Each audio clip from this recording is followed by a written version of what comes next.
Olá, compositores de musicais, olá, compositoras de musicais, eu sou o Otávio Uga, este é o Super 8, e hoje vai ter filme lançado diretamente na vermelhinha Netflix, mas que tem total cara de cinema. Ah, e o filme tem também total cara de premiações, então não vou dizer que vai abocanhar muitos prêmios por aí, mas certamente umas indicações vai colecionar sim. Mas por que ele tá tão bem cotado assim? É pra isso que eu ganho meu salário, então, simbora! Tic Tic Boom é sobre uma bomba de pavio curto? Esse filme é uma sequência de Big Big Joy? Se Andrew Garfield voltar numa sequência, ele vai ser o Homem-Aranha de volta ao Larson? Tudo isso e muito mais agora. Esperando o sucesso artístico, um compositor e dramaturgo de musicais escreve uma peça chamada Superbia, que ele torce para que seja seu grande estouro. Porém, quanto mais perto fica de completar 30 anos, ele se sente tomado pela ansiedade, se questionando se todo o seu esforço vale a pena e se daria realmente em algo. Esse filme é baseado numa peça musical de Jonathan Larson, que por sua vez é baseada em sua própria vida. E para você que gosta de musicais e tem um sonho de ver um na Broadway, a gente primeiro precisa perguntar: como é que tá seu inglês? Que tal dar aquela turbinada com o Cambly, onde você aprende e exercita inglês na prática com professores particulares nativos da língua inglesa com total flexibilidade de frequência, datas, horários, os professores também você pode escolher. Sim, porque numa viagem ao exterior você não vai ter legenda ou dublagem para te ajudar a entender não. Eu quero ver pelo menos um musical na Broadway. Mas se você não tiver essa pretensão, com certeza ainda vai precisar do inglês em várias outras situações. Viagens, negócios, lazer. Pois como você entenderia esse bate-papo que vem a seguir sem legenda? Hey, Listen, how are you? I'm good. You? Good, doing good, thank you. So, I have a in YouTube or a YouTube channel. A YouTube channel. Okay. Mhm. I have a YouTube channel called Right. Super 8. I have to practice more my English. It's kind of rusty. This is the right place. Yeah. E para te ajudar com isso, olha mais uma oportunidade maravilhinda de assinar o Cambly com uma super promoção de Valentine's Day, o dia dos namorados lá do Estados Unidos. Usando esse meu cupom aqui, você vai garantir 50% de desconto em todos os planos anuais do Cambly e do Cambly Kids, que é pra gurizada catarrenta. E com o Cambly nada tá tão bom a ponto que não possa melhorar. Então você ainda vai ganhar um outro plano de um mês para presentear alguém que você ama. Se quiser premiar um desconhecido, pode também fazer uma boa ação aí. Não vai deixando para ver depois, porque essa promoção tem tempo limitado. Então corre que é só até o dia 17 de fevereiro. Bom, o link para você conhecer e garantir todos esses benefícios está na descrição. E depois não esquece de usar esse meu cupom. Bom, agora sim chegou a hora da nossa análise. Vamos lá.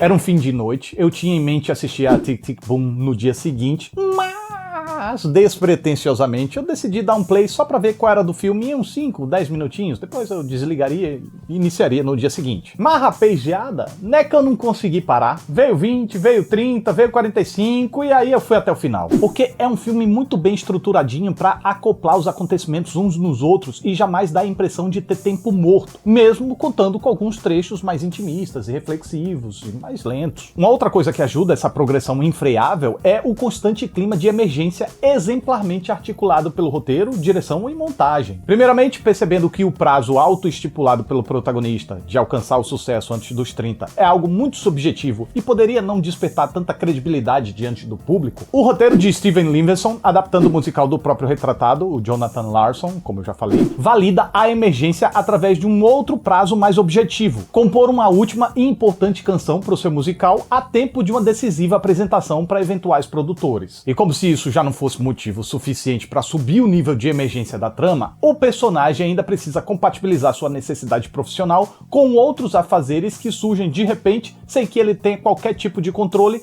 cada um com seus respectivos e apertados prazos e importâncias. E tudo isso vai se somando de um jeito que uma simples composição de uma única música se torna algo super aflitivo, pois mesmo que fique estabelecido que o protagonista tem uma super capacidade de compor sobre qualquer assunto, a pressão faz ele simplesmente travar, o que leva o homem a um apavorante bloqueio criativo. E isso é muito positivo não apenas para preencher o longa com desafios, como também para gerar essa emergência. Outra coisa que ajuda a ininterrupta progressão da trama e faz com que pausar esse filme seja uma verdadeira heresia é a delicadeza com que o roteiro solta todas as informações, confiando totalmente na nossa atenção e inteligência por não querer desenhar demais, nem ficar martelando informações para que o espectador não fique voando. Os personagens vivem e o roteiro escolhe os recortes precisos para deixar claro tudo o que precisa. Nem sempre tudo vem de cara, às vezes as informações elas se constroem com o tempo. Assim, a trama segue em frente sem que a narrativa precise parar para ficar explicando quem é o fulano, o que aconteceu com o cicrano, por que Beltrano agiu de determinada forma, o que outrano quis dizer com não sei o que. E ainda que eu tenha experimentado uma certa confusãozinha para distinguir o que era música deste musical Tic Tic Boom ou o que era música do musical dentro do musical, o Superbia, ao menos eu gostei do desafio, o que me fez ainda ficar mais atento às letras das músicas e aos contextos. E obviamente não é algo que você precisa entender para apreciar o filme, mas é gratificante perceber a resposta através da própria linguagem adotada,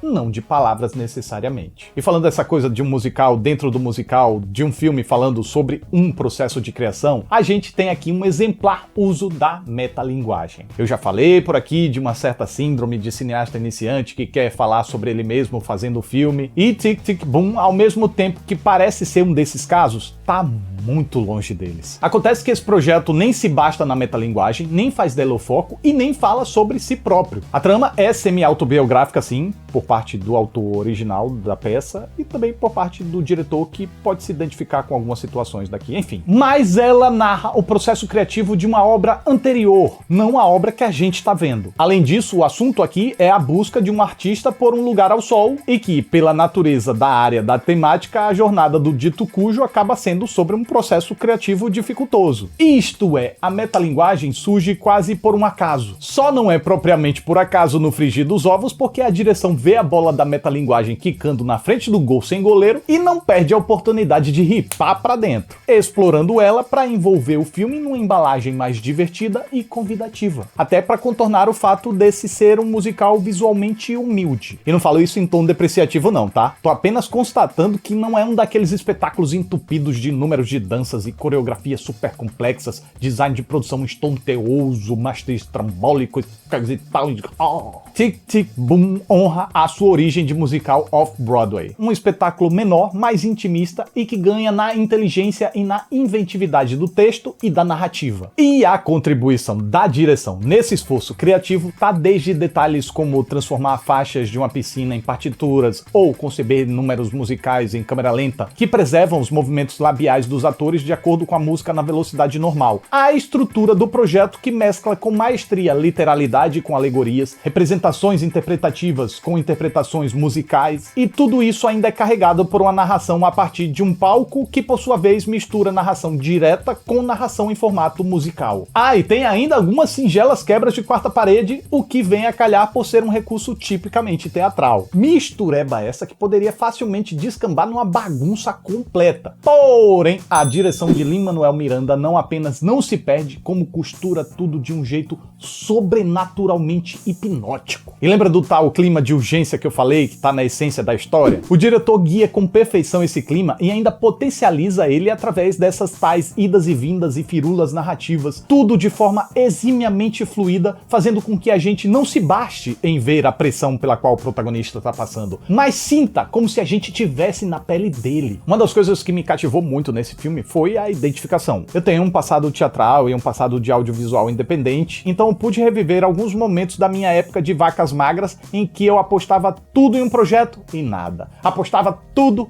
e nada. E tinha que continuar tentando até calhar de algum dar certo. Mas creio eu que a narrativa desse filme seja tão poderosa que ele seja capaz de capturar geral pro seu carrossel de emoções, de forma que geral se identifique com tudo que está sendo contado. Afinal de contas, acima de uma jornada de superação no meio artístico, é uma jornada de superação e ponto. E para ser capturado por isso, a gente não precisa mais do que 2 pinguins de empatia. E para combinar com o texto em uma direção tão sublime, o elenco não poderia ser menos do que isso. Por ordem de importância na trama, Joshua Henry e Vanessa Hudgens nos concedem o prazer de ouvir suas poderosas vozes em canções arrepiantes e entusiasmantes. E mesmo com uma participação pequena, a Vanessa atraiu um pouco mais da nossa atenção através de um constante olhar admirado pro Jonathan, algo que sempre parecia insinuar um interesse romântico pelo compositor. MJ Rodriguez tem uma simpática participação e ajuda a mostrar o lado amigável e amável de Jonathan. Mas claro, isso é algo provado e carimbado a partir da presença do seu melhor amigo, que é vivido de forma tocante por Robin de Jesus. E o que eu acho bacana nessa relação é a mutualidade. seguinte: o Michael não tá lá na história para servir ao Jonathan, mas tem a sua vida, sua existência, seus desejos e seus problemas. E o roteiro dedica a eles uma genuína relação de amizade, ou seja, de troca e suporte mútuo. E essa independência a gente também pode notar na personagem da Alexandra Shipp, que é o interesse romântico do Jonathan. É mais uma que sabiamente tem a sua existência própria garantida pelo roteiro e que encara as decisões difíceis e dilemas com o pulso firme de uma mulher forte. Algo que felizmente não é retratado como se ela fosse uma vilã ou com um olhar de antipatia da direção. Nope! As divergências e as questões que ela traz estão muito bem alicerçadas no todo. E fechando essa turminha marota, tem Andrew Garfield encabeçando a bagaça. Sua composição traz uma dualidade linda de se ver. Enquanto o olhar transmite o medo de fracassar e de estar se esforçando em vão, ele tenta compensar sua insegurança interna com a voz muito eloquente e enérgica, até que ele tem os seus momentos que não aguenta mais e começa a falhar. E essa força da voz vem também nos momentos musicais, já que ele segura as notas sempre com bastante força e resistência. Ah, e é ele que canta mesmo, vale ressaltar. Já corporalmente, seu estado de espírito não consegue evitar de ficar dividido. Às vezes seu corpo se convence por sua fala e seus movimentos explodem. Às vezes a expressão facial e corporal casam e ele encolhe. E o que mais faz essa performance ser brilhante é que nada parece calculado. Ele apenas entendeu o personagem e deixou que seus sentimentos guiassem a forma como seu corpo,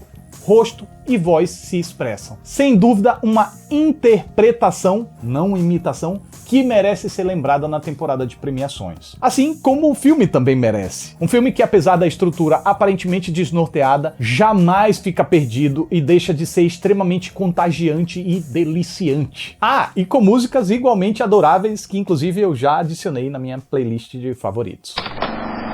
E essa é a minha reação enquanto eu assisti ao filme. E aproveita que o tempo tá tá correndo, então a promoção do Cambly de 50% de desconto em todos os planos anuais, mais um mês para alguém que você ama, é só até o dia 17 de fevereiro, então corre, hein? Tanto pro Cambly quanto pro Cambly Kids. Links na descrição para você não perder essa oportunidade. E não esquece também de usar o meu cupom, hein? E agora falando de chances do Tic Tic Boom no Careca Lustroso, vamos lá. Acho que pode vir aí indicações de melhor filme, Andrew Garfield como ator, roteiro adaptado e eu ainda chutaria a montagem. Então, é isso. Mais um Super 8 tá chegando ao final. Eu fico muito grato pela atenção de vocês e tchau! Vocês e tchau! Bom, não tá. Mas pelo menos eu cantei. Viu, Rami Malek?